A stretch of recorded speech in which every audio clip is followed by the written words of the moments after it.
British शाही परिवार की वरिष्ठ सदस्य और महारानी एलिजाबेथ सेकंड के निधन के बाद से ही ब्रिटिश शोक की लहर में डूबा हुआ है। 1952 में ब्रिटेन के राजा किंग जॉर्ज पंचम की मौत के बाद से ही दुनिया के सबसे मजबूत और चर्चित राजघराने की बागडोर उनकी बेटी यानी महारानी एलिजाबेथ सेकंड के हाथों में सौंप दी गई थी, क्योंकि शाही परिवार के वंशज ही ब्रिटिश क्राउन के हकदार होते हैं। एलिजाबेथ सेकंड 96 वर्ष की थी और राजगद्दी पर सबसे लंबे समय तक काबिज रहने का रिकॉर्ड उनके नाम रहा, यानी कि 1952 से 2022 तक, यानी कि 70 साल तक वह शाही परिवार के क्राउन की हकदार रही। इसके बाद सवाल ये उठता है कि महारानी एलिजाबेथ सेकंड के बाद इस ब्रिटिश शाही परिवार के उत्तराधिकारी कौन रहेंगे। तो आपकी जानकारी के लिए बता दें कि राजघराने में करीब 22 सदस्य इस ब्रिटिश शाही परिवार के उत्तराधिकारी की दौड़ में शामिल हैं।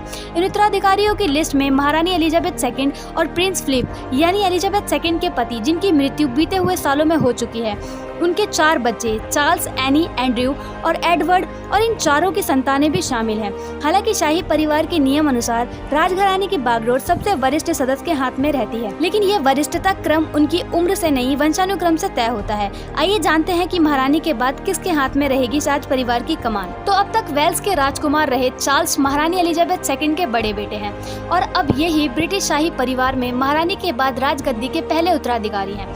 चार्ल्स अभी 73 साल के हैं। चार्ल्स के राजा बनने के बाद उनके बड़े बेटे Duke of Cambridge Prince William अब वेल्स के राजकुमार कहलाएंगे।